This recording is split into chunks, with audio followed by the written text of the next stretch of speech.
directrices, ¿ya? Que se van a llevar adelante en este siglo, las van a seguramente a dirigir en gran parte estos tres países, ¿ya? Esa es una hipótesis, ¿eh? En ciencia sería una hipótesis, ¿ya? Ahora, esa hipótesis se puede ir, ¿cierto?, y contrastar con los datos, que sería un procedimiento científico, para ver si lo que yo estoy diciendo no es comprobable, ¿ya? Eh, datos, datos. Estados Unidos actualmente es el único país del mundo que posee un ejército mundial, ¿ya?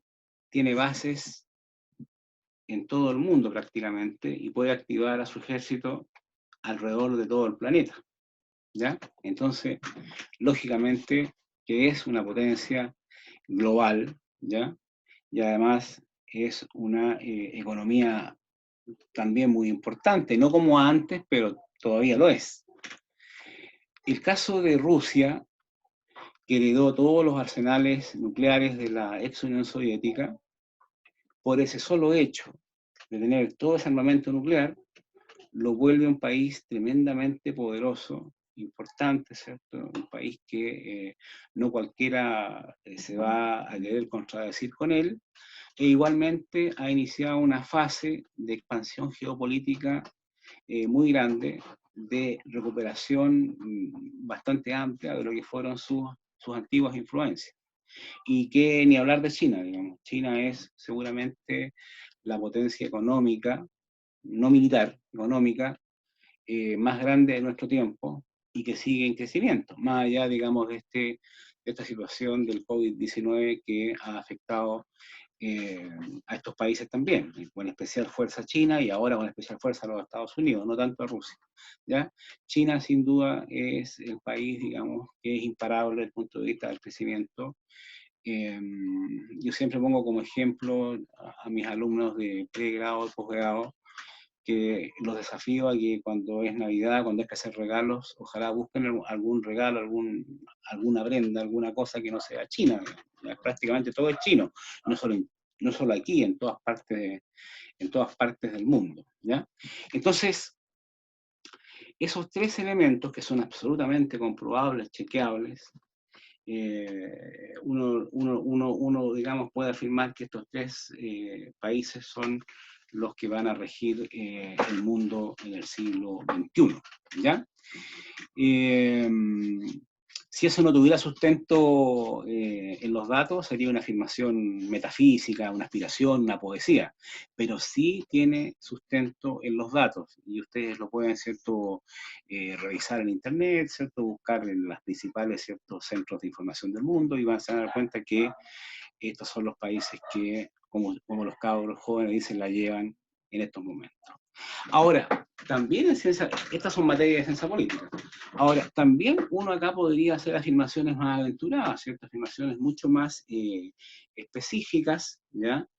Y, por ejemplo, en una comparación de estos países uno con otro, uno podría decir lo siguiente: China supera muy de lejos a los Estados Unidos, ¿cierto?, en materia de telecomunicaciones y en materia de transporte, ¿ya? Y eso es una afirmación, ¿ya? Alguien podría decir es una opinión que no tiene ningún valor, ¿ya? Sin embargo, lo que yo estoy diciendo no es una opinión. Estoy, ¿cierto?, diciendo un enunciado que se fundamenta en la realidad, ¿ya? ¿En qué realidad? En los datos que ambos países entregan, ¿ya? Si uno revisa, por ejemplo, ¿cierto?, la información oficial del Ministerio de Transporte de los Estados Unidos, ¿verdad?, y del Ministerio de Transportes de China, ¿qué puede colegir de ahí? Con datos oficiales de ambos países en la mano, ¿cierto? En el caso de Estados Unidos, ¿ya?, Estados Unidos tiene cero, cero, cero construcción de línea férrea de alta velocidad. Cero en su país, ¿ya? China tiene mil y miles de kilómetros de construcción de líneas férreas en el territorio chino. Y además ha construido un tren, no de alta velocidad, pero sí muy rápido, que une, ¿cierto?, a China con Europa, con España, que atraviesa ¿cierto?, todo ese mundo que se llama Eurasia, ¿ya? Entonces, claro, la afirmación que yo hago, uno la puede contrastar con los hechos y decir, claro, China, digamos, tiene miles de kilómetros construidos de líneas férreas de alta velocidad, Estados Unidos tiene cero, ¿ya? Y además China ha hecho el primer puente férreo entre Asia y Europa, ¿ya? Una distancia realmente considerable. Más de 13.000 kilómetros de vía férrea entre China y España, ¿ya? Lo que es una obra de dimensiones realmente extraordinarias. Fíjense ustedes que un buque entre China y Europa tardaba 2 meses. Este tren chino, ¿cierto?, entre China y Europa tarda 15 días, es decir, las distancias se han ahí acortado. Entonces uno puede ir revisando estos datos, ¿ya?, y los contrastando y poder, ¿cierto?, determinar si las afirmaciones que uno dice así sueltamente tienen asidero científico o no, ¿ya? Y yo las invito y los invito a que ustedes también puedan contrastar este tipo de afirmaciones. Me preguntan cómo se llama la primera unidad. La primera unidad se llama, ¿cierto?, la política y la ciencia política, que está en el programa que ustedes tienen ya a disposición, ¿ya? Entonces, bueno, en el área esta de las relaciones internacionales, que es una parte importante de la ciencia política, uno el método lo tiene que aplicar a cada rato para justamente sustentar las afirmaciones que vamos, ¿cierto?, efectuando, ¿ya? Ahora, este PPT, yo se los voy a enviar, tal como les dije, ¿cierto?, durante la semana va a estar en su aula virtual. También se los voy a copiar a nuestra delegada, ¿cierto?, que es Simón, para que en caso que no estuviera en aula ella lo pueda también difundir, que ustedes lo puedan estudiar, porque abarca, yo diría, todos los tópicos vinculados a el concepto de ciencia y ciencia política, ¿ya? Este PPT está muy sentado, está muy fundamentado, ¿cierto?, en el libro de Gianfranco Pasquino, que se llama El nuevo curso de ciencia política, y que ustedes, ¿cierto?, lo tienen desde la semana 1, y tienen el primer capítulo del libro para lectura, ¿ya? Lo importante de Pasquino es que él, siendo un cientista político, y hablando el lenguaje del cientista político, él releva y le da una importancia enorme al uso del método científico en el marco de la ciencia política. La anterior afirmación que yo acabo de declarar se fundamenta, ¿cierto?, en una cita que está al comienzo del capítulo 1 del libro de Pasquino, que ustedes tienen que leer, y que dice más o menos lo siguiente, ¿cierto?, comparándola, definiendo lo que es la política y luego definiendo lo que es la ciencia política. Dice, política desde tiempos inmemoriales, esto lo dice Pasquino, dice la actividad, ¿ya?, que los hombres y más recientemente las mujeres han integrado, ustedes saben, hace muy poco al tema político, hace menos de un siglo, ¿ya?, para mantener juntos a un grupo, protegerlo, organizarlo y ampliarlo. Esa es la tarea de la política, que es una cosa muy difícil, ¿ya?, para escoger quién toma las decisiones y cómo, ¿ya?, y para distribuir recursos, prestigio, fama y valores en una sociedad, ¿ya? Esa es la política, en la definición de Pasquino. Ahora, ciencia política, dice el autor, es el estudio de esta actividad de la política con método científico, es decir, de manera de formular generalizaciones y teorías y de permitir su verificación, probarlas, y su falsación, disprobarlas. Un poco lo que yo hablaba de China y los Estados Unidos, lo que yo decía, es una afirmación, alguien la puede probar o alguien la puede disprobar, ¿ya? En cambio, si yo digo Estados Unidos es el país más lindo del mundo, eso nadie lo podría ni probar ni disprobar, porque no hay cómo medir eso, ¿ya? En cambio, si digo que tiene cero construcción de línea férrea versus China, que tiene miles de kilómetros, eso se puede sí probar, ¿ya? Porque esos datos existen, ¿ya?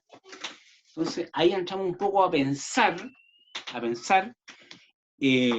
científicamente, ¿ya? Ahora, sobre el método científico. Yo les voy a subir también, en cuanto pueda, porque en la casa no tengo escáner, ¿ya?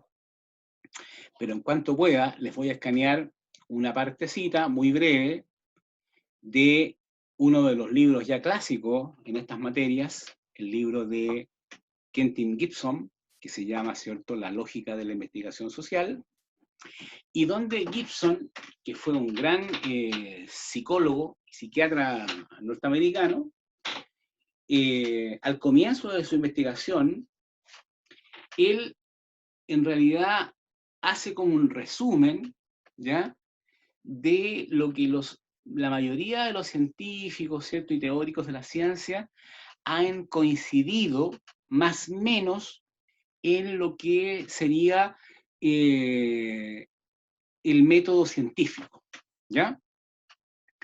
Y él junta esa definición así como grupal, como en 5 puntos, ¿ya? Yo aquí traje una breve, ¿cierto?, descripción de los 5 puntos, ¿ya? El primer punto, o la primera característica del método científico, sostiene Gibson, en lo que se llama la propuesta estándar, es decir, general, ¿ya?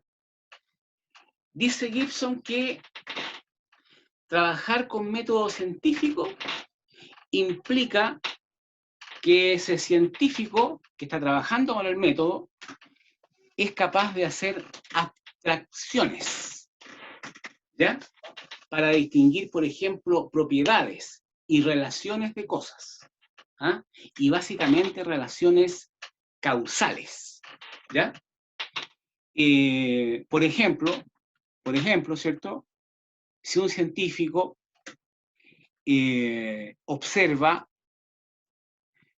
que hay una constante en la venta del negocio farmacéutico de medicinas vinculadas a problemas de trastornos neuronales, como el estrés, la depresión, ¿cierto?, etcétera,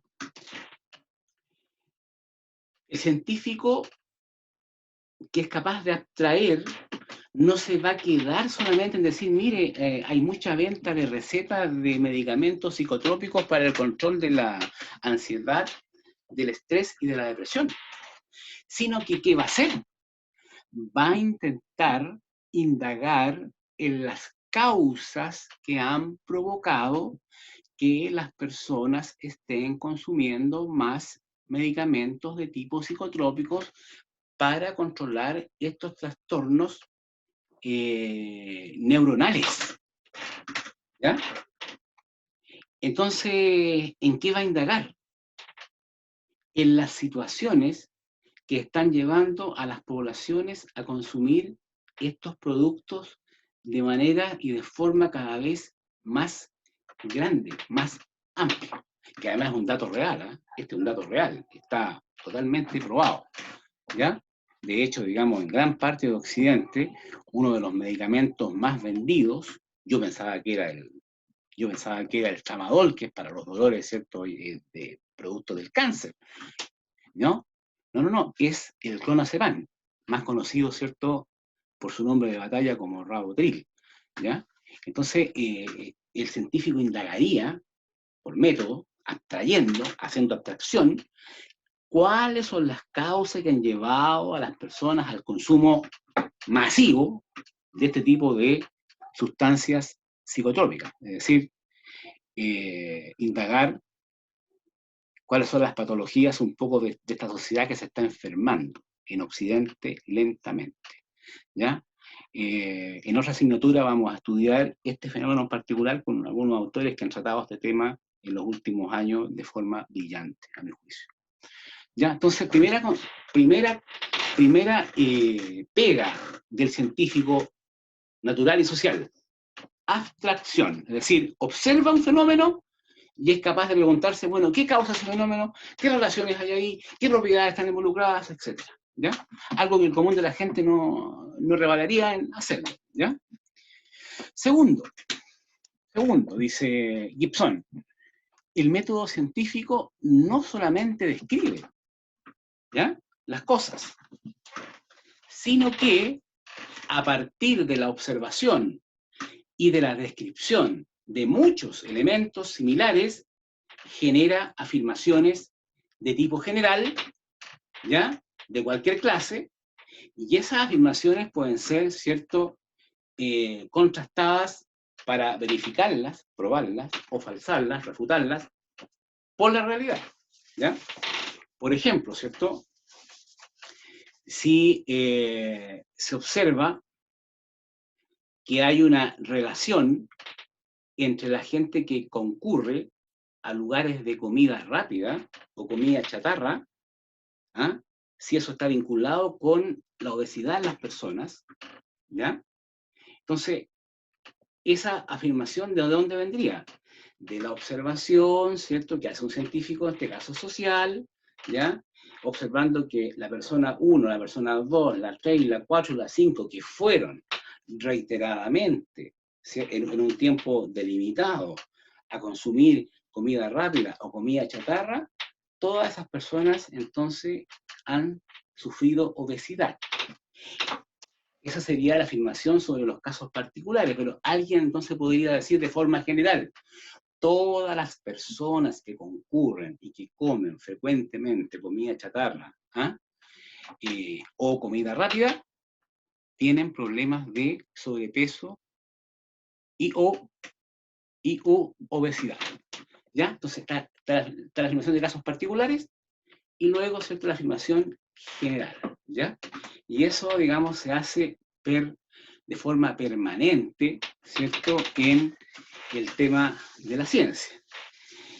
Vamos a ver después de esta parte, que a veces no todos los casos particulares, ¿ya?, pueden ser extrapolados a una afirmación general, ¿ya?, porque se pueden deber a cosas distintas. Pero,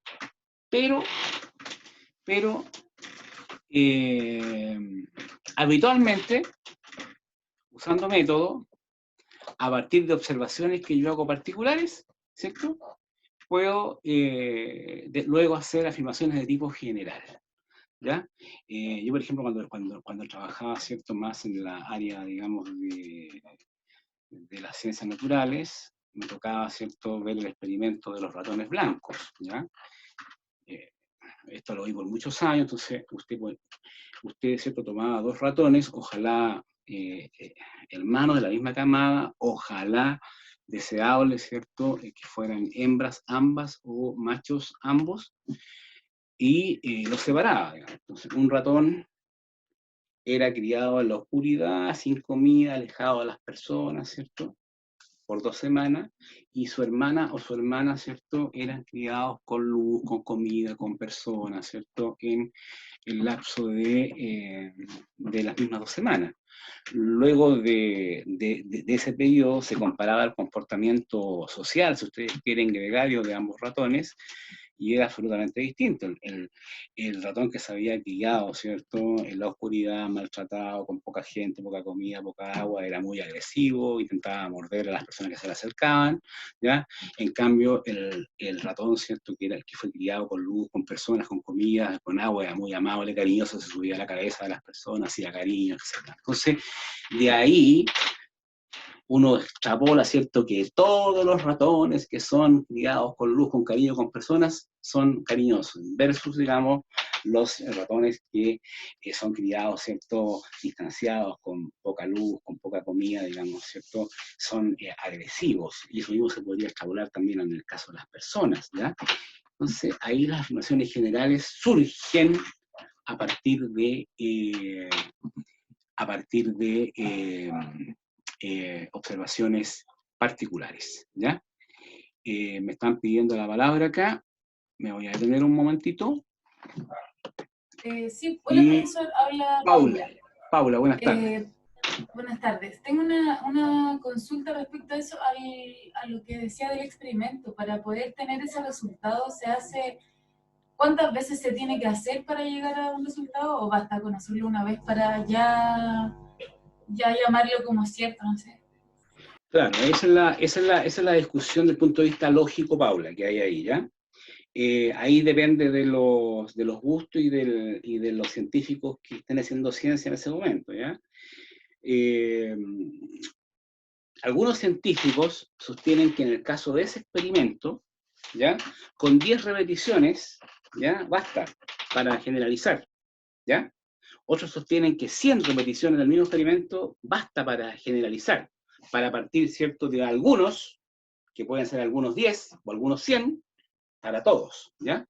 En cambio, hay otros científicos y teóricos de la ciencia, como el autor que ustedes van a leer, que es muy complicado, se llama Popper, que sostiene que, aunque yo pruebe 1.000.000 de experimentos y de lo mismo, eso no va a implicar que todos los ratones que sean sometidos, ¿cierto?, a un trato digno o benigno, vayan a ser cariñosos y amables, versus el que fue tratado, ¿cierto?, mal, que vaya a ser siempre, digamos, el ratón agresivo, ¿ya?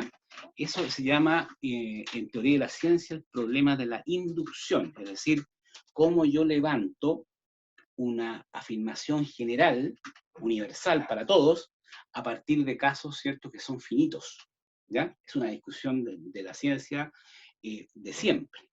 No obstante, esa observación que es de carácter epistemológico, que la vamos a ver durante esta unidad también, para que nos quede clara, en general, tanto en ciencias naturales como en ciencias sociales, y en este caso la ciencia política, se trabaja con este patrón, es decir, yo a partir de algunas observaciones, 10, 20, 30, 40, las que el científico social determine en este caso, es que luego voy a hacer una extrapolación hacia una postura general, ¿ya? General a partir de los casos finitos observados. Se trabaja así y está, ¿cierto?, en el comportamiento de los científicos, y eso está prácticamente aceptado, ¿ya? No sé si le respondo con eso.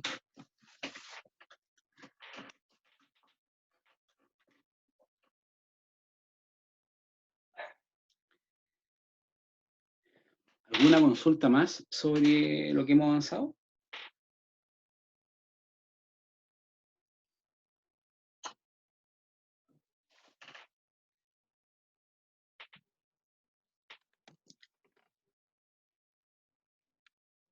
¿Se escucha bien, cierto? ¿Se escucha?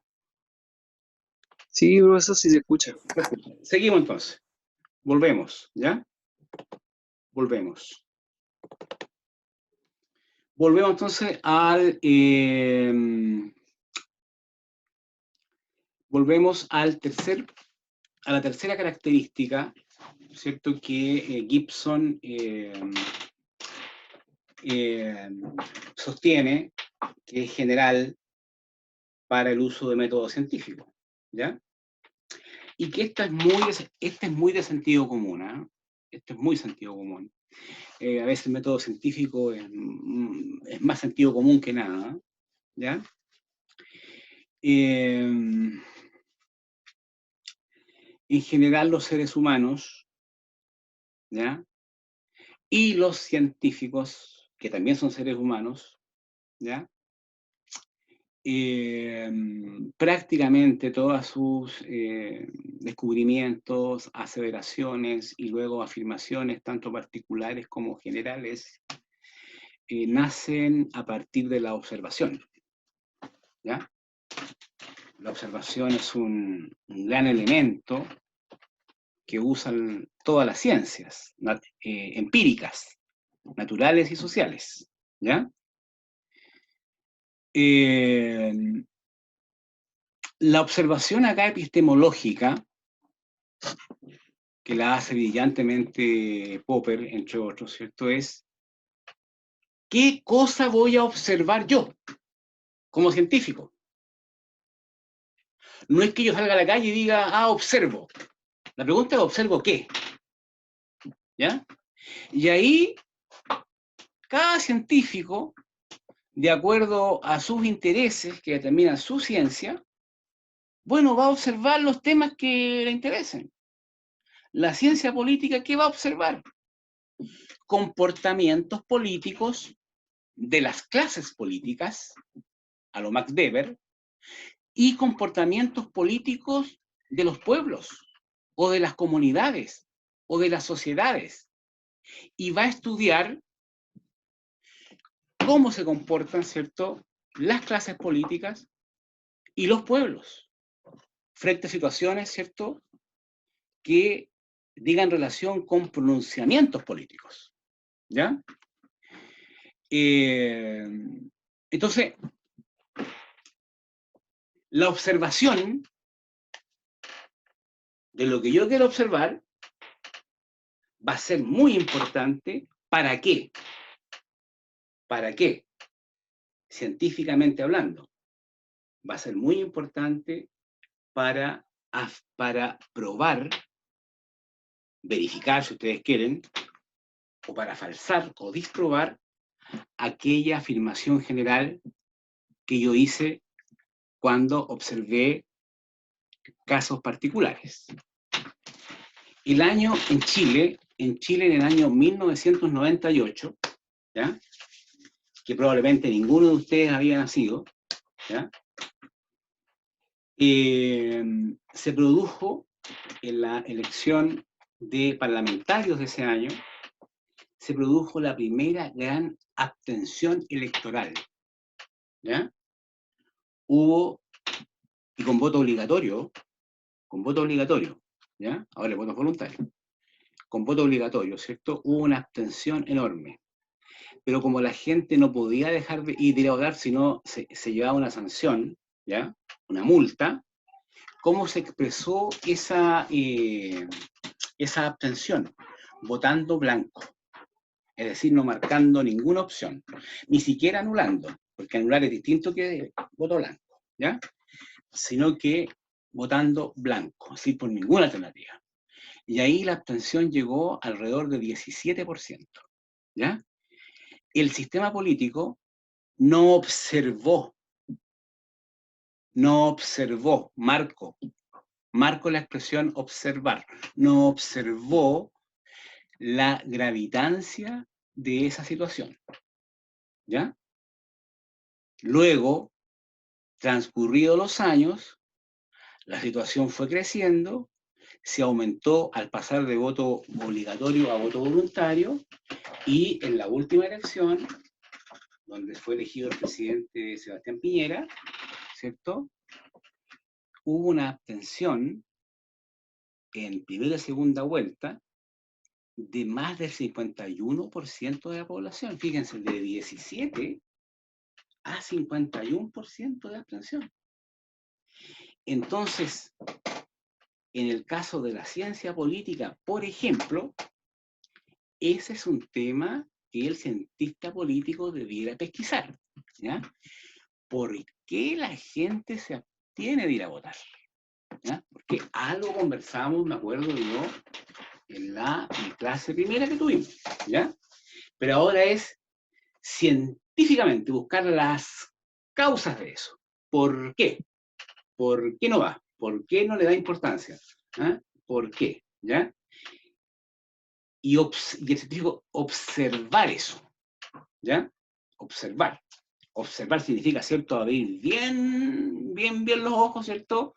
Usar toda la cantidad de instrumentos para medir, ¿cierto?, en qué está fallando, en este caso, la política, para que el pueblo, la ciudadanía, la gente, como ustedes quieran llamarla, ¿cierto?, no participa de la decisión, ¿ya? Observación. Cuarto, de los elementos que rescata Gibson, ¿ya? Este es muy importante, ¿ya? Y lo vamos a discutir probablemente en otra asignatura, pero aquí lo vamos a tomar también como relevante, y que dice relación con lo siguiente, ¿cierto?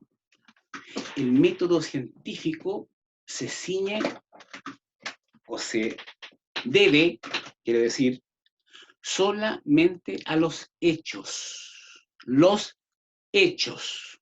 Hechos. ¿Ya? Si ustedes quieren hechos sociales, si ustedes quieren hechos políticos, ¿ya? Y el científico debe prescindir, dice Gibson, de sus valoraciones personales o de la bondad que pudieron haber tenido, ¿cierto?, esos hechos que ocurrieron, ¿ya? Por ejemplo, el estallido social en Chile del 18 de octubre es un hecho.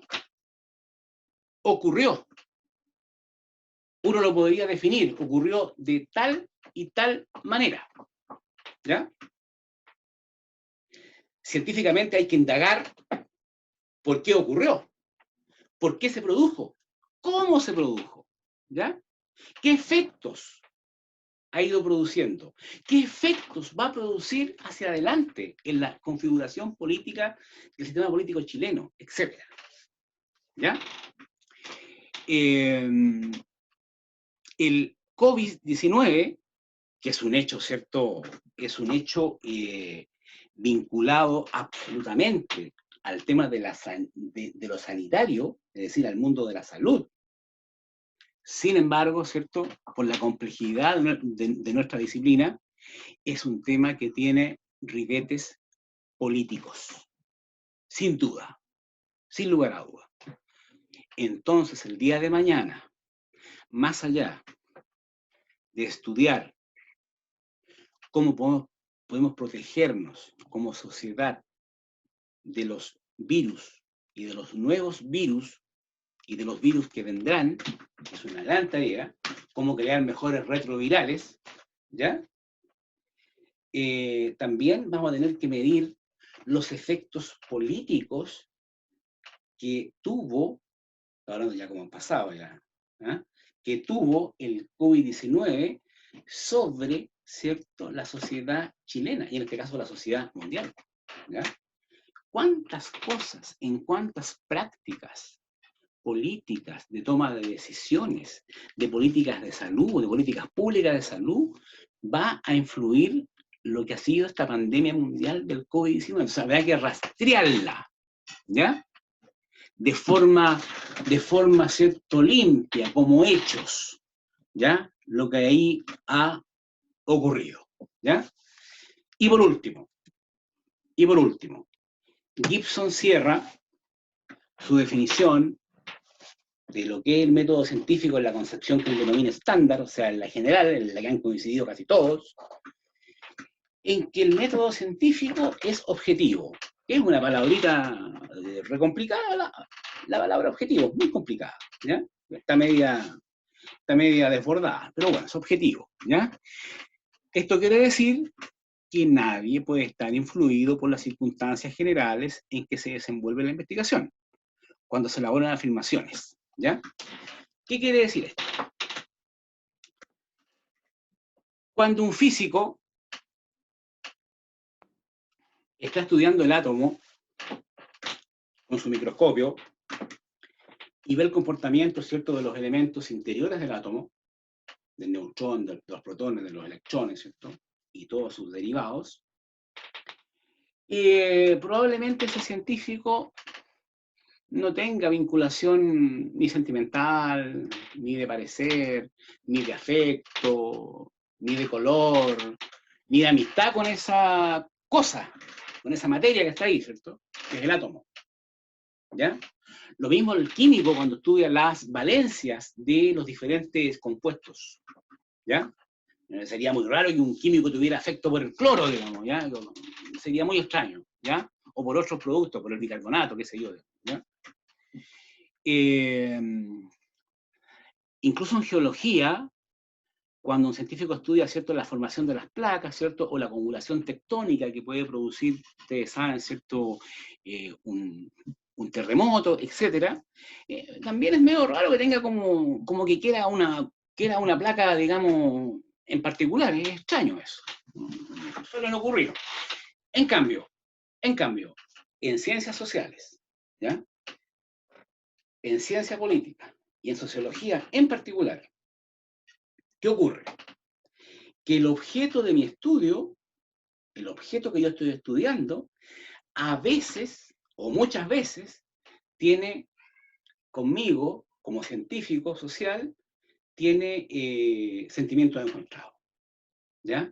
Hay afectos de por medio, hay, ¿cierto?, admiraciones. Pongo un ejemplo básico.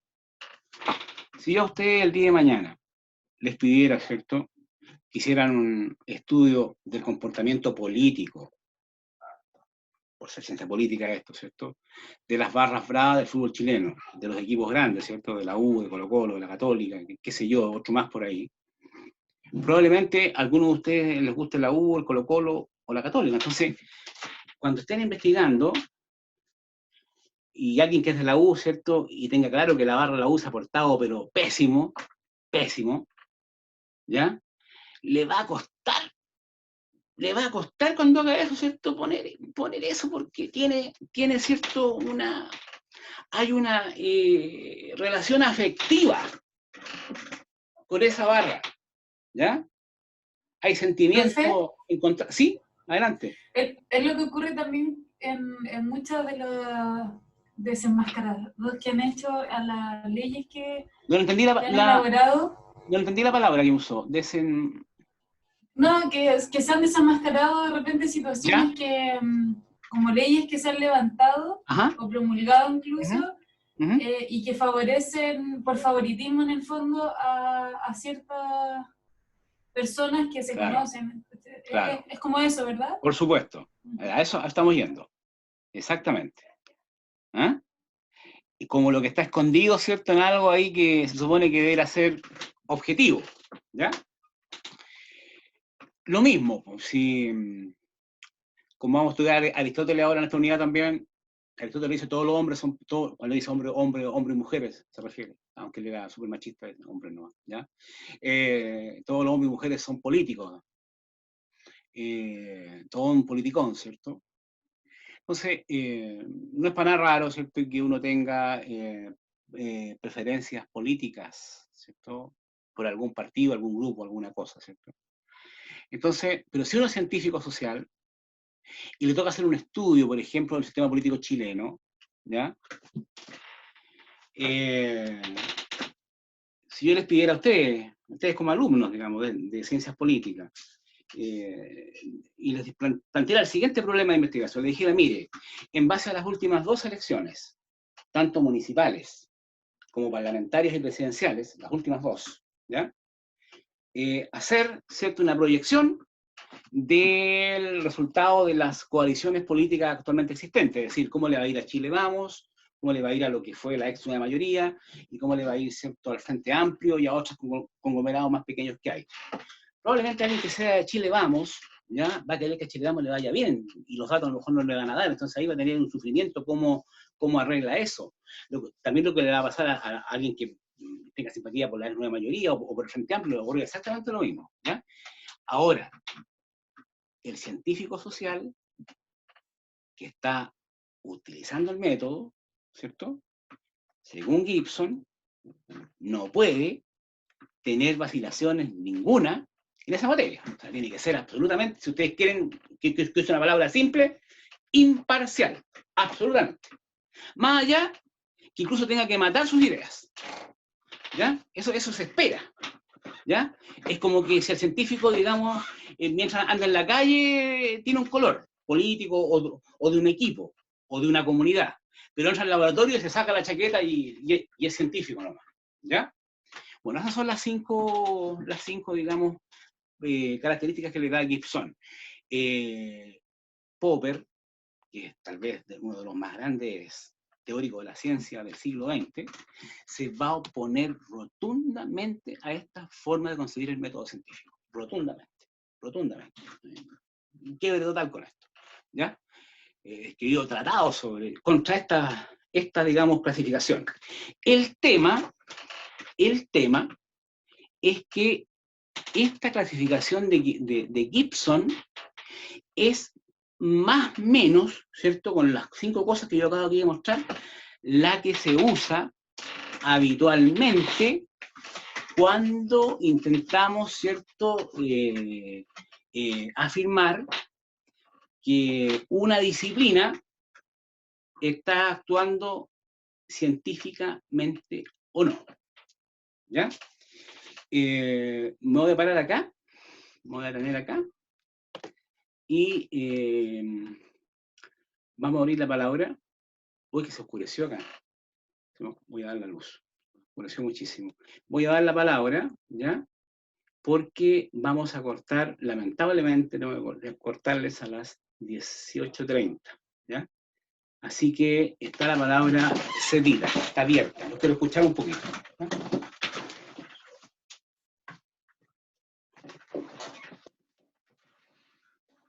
Palabra abierta.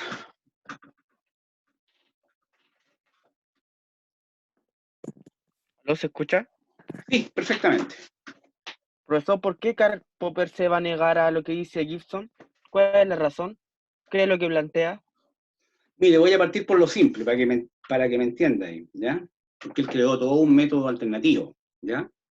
Pero Popper sostiene lo siguiente, ¿ya? Sostiene que un científico, sea social o sea de las ciencias naturales, primero que nada es ser humano, ¿ya? Es ser humano, ¿ya? Y que esa lectura fantasiosa de que ese ser humano, que es científico, cuando entra al laboratorio se va a sacar su chaqueta de algo que él quiera, es imposible. Eso no va a ocurrir. Es imposible que eso ocurra, ¿ya? Por lo tanto, Popper va a poner el acento no en el sujeto que es científico. Él no es el tema, dice. El tema es que las hipótesis científicas y que las teorías científicas sean lo más drásticas posibles, ellas como cuerpo teórico, para que ellas se enfrenten a la realidad.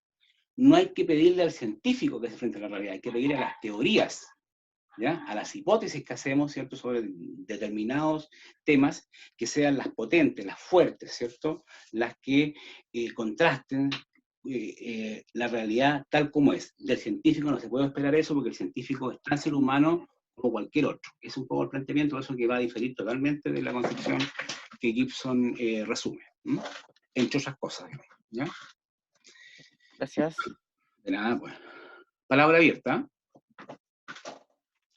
Yo quería hacerle una pregunta, no David. sé si se escucha.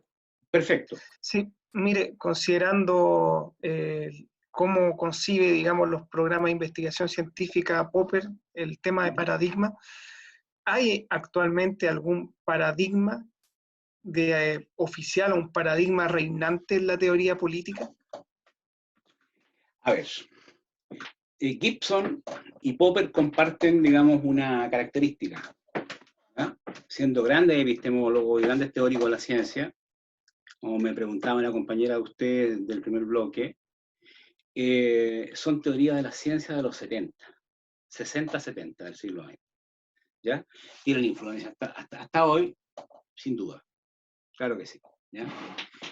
Ahora, en ciencias sociales, y por tanto en ciencia política, se ha ido imponiendo lentamente un paradigma, usando la terminología de Thomas Kuhn, que ustedes van a leer ahí, ¿cierto?, que es distinto, ¿ya?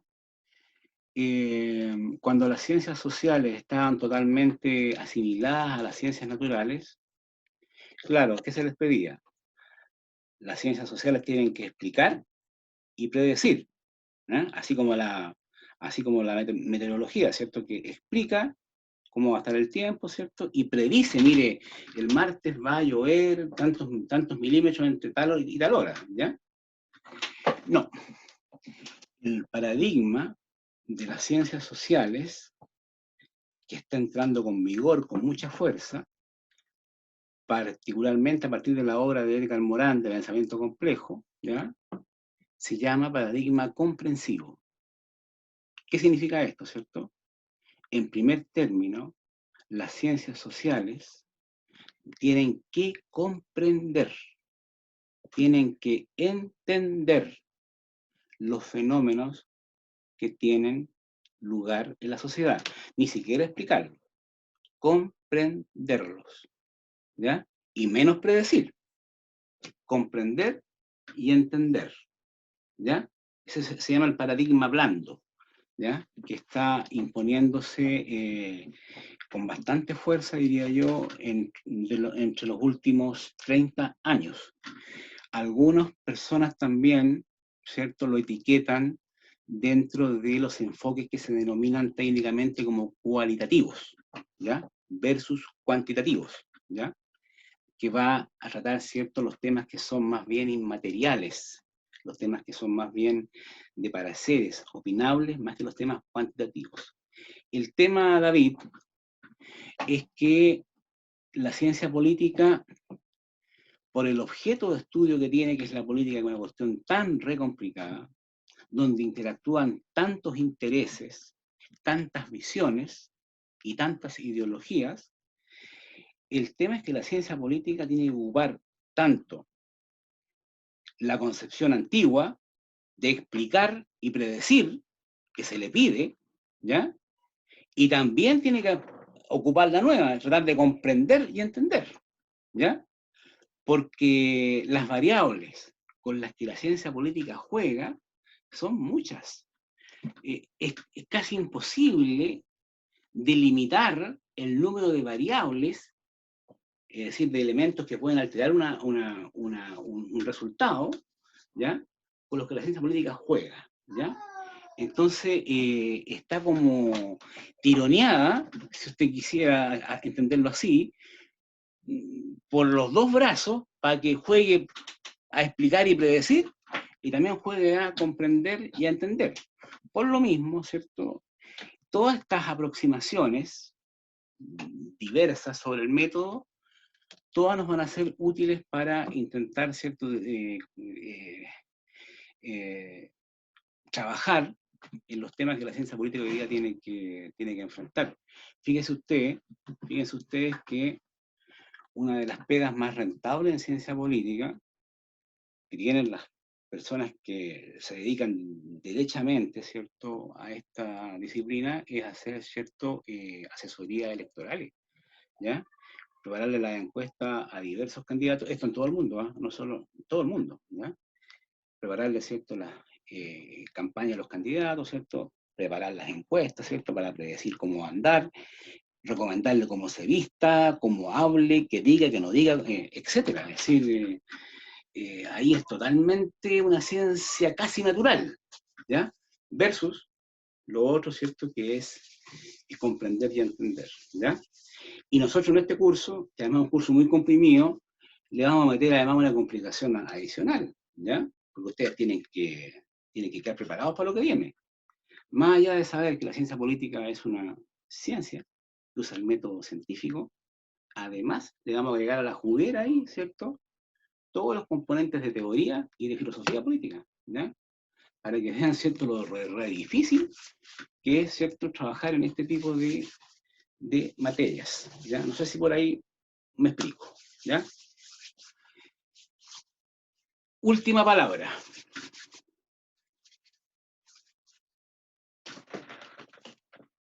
Profe, quería preguntarle ¿Sí? respecto a Popper, porque no sé si me quedó claro que él dice que, o sea, no está de acuerdo con Gibson porque dice que no se puede ser imparcial, pero que, perdón, no, pero, y que hay que, más que enfocarse en el científico, hay que enfocarse en la hipótesis, porque ese debiese ser el fuerte. Eso dijo, ¿verdad? Claro, No sé si... ahí le explico de inmediato. A ver, como vamos a tener esta mitad de unidad de ciencia, Vamos a ver algunos conceptos técnicos de qué se produce. A ver, hay teóricos de la ciencia que ponen el acento en una cosa o en una segunda. Y aquí hay dos cuestiones, ¿ya? O usted pone el acento, ¿cierto?, en lo que se llama la lógica del descubrimiento, que apunta básicamente a los científicos como seres humanos que trabajan en ciencia, a los que están descubriendo, al científico mismo, ¿ya?, a las comunidades científicas mismas, o pone el acento, ¿cierto?, en lo que se llama los aspectos formales del trabajo científico, ¿ya? Y Popper, que ha sido uno de los más influyentes en esto, puso todas sus fichas en los aspectos formales del trabajo científico, es decir, ¿cierto? Como él sostiene, ¿cierto?, en toda su teoría, que el hombre es falible, que los hombres y mujeres se equivocan, que somos ignorantes, aunque sepamos mucho, ¿cierto? Y pone, ¿cierto?, la alegoría de Sócrates, digamos, que solo sé que nada sé, etc. Todo eso. Entonces dice, incluso el científico más preparado no tiene que preocuparse de él, tiene que preocuparse que su constructo teórico, que sus teorías, que sus hipótesis sean honestas, ¿ya? Que sean lo más potente posible para ser contrastadas con la realidad y que sean lo más abierta posible. ¿En qué sentido? Esta es una cosa técnica, que entren en contradicción con muchos falsadores potenciales. Por ejemplo, una teoría pobre para Popper es decir, los perros ladran, porque eso lo pruebo inmediatamente, ¿ya? Para Popper una teoría arriesgada sería decir, ¿cierto?, hay algunos perros que hablan, y esa es desafiante, porque tengo que buscar. Y si no encuentro, la teoría se cae. Entonces, el acento está puesto en la teoría, en la hipótesis, no en el científico. El científico lo puede arreglar. Después vamos a ver, ¿cierto?, que los científicos a veces acomodan, ¿cierto?, el resultado a su teoría para que les cuadre. Aquí es todo lo contrario, ¿ya? Es que la teoría sea muy cruda y que ojalá falle. Por eso la postura de Popper se llama falsacionismo, ¿ya? Lo vamos a ver después en detalle. Ustedes ahí también lo van a tener que leer, ¿ya? Bueno, por lo menos me voy a quedar tranquilo porque estamos teniendo un lenguaje, digamos, del método científico, digamos, que después tanto Pasquino y Sartori, que después vamos a hacer un trabajo con Sartori, lo toman, ¿cierto?, para la ciencia política. Los saludo, las saludo, que estén muy bien, empiecen a leer y nos reencontramos el día jueves, ¿ya? Hasta entonces. Profesor, ¿Mm? profesor, ¿Sí? es que una compañera tenía una duda hace ya un rato que parece que usted no lee el chat, ¿cierto? A ver, aquí lo tengo a la vista. Javiera Belén Yáñez. Javiera, ¿ya? Aquí la tengo a la Javiera. Lo voy a leer acá. ¿Ella me escucha o no? ¿Me escucha, Javiera? Javiera Belén Yáñez, ¿me estará escuchando? Aquí voy. Dice, tengo una duda, entiendo cuando Popper habla de que hasta los científicos tenían opiniones subjetivas. ¿Por qué ningún ser humano puede estar libre, dice Javiera, de valores? Entonces, de acuerdo,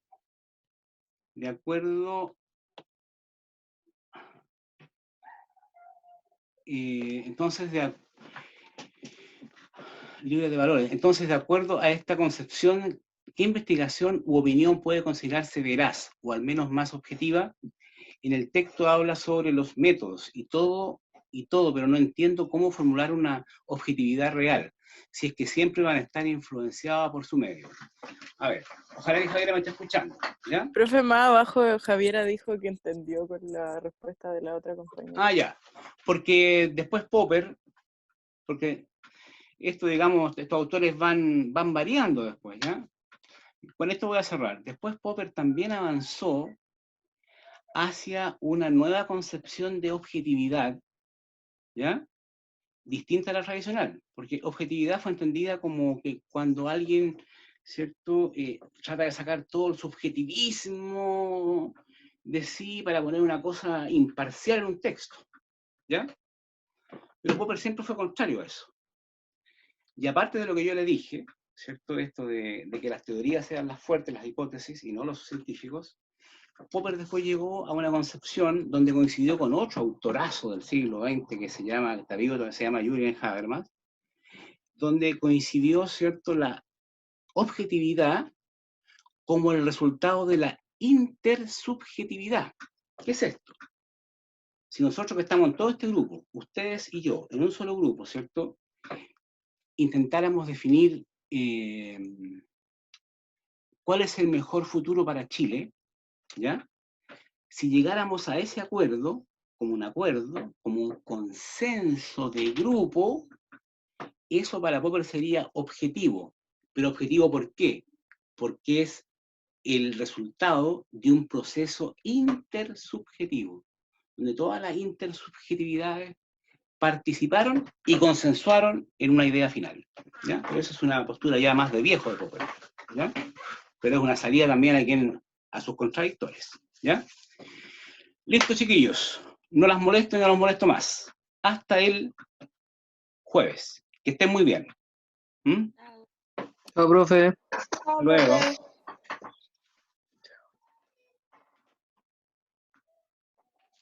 Hasta luego, que esté bien. Luego.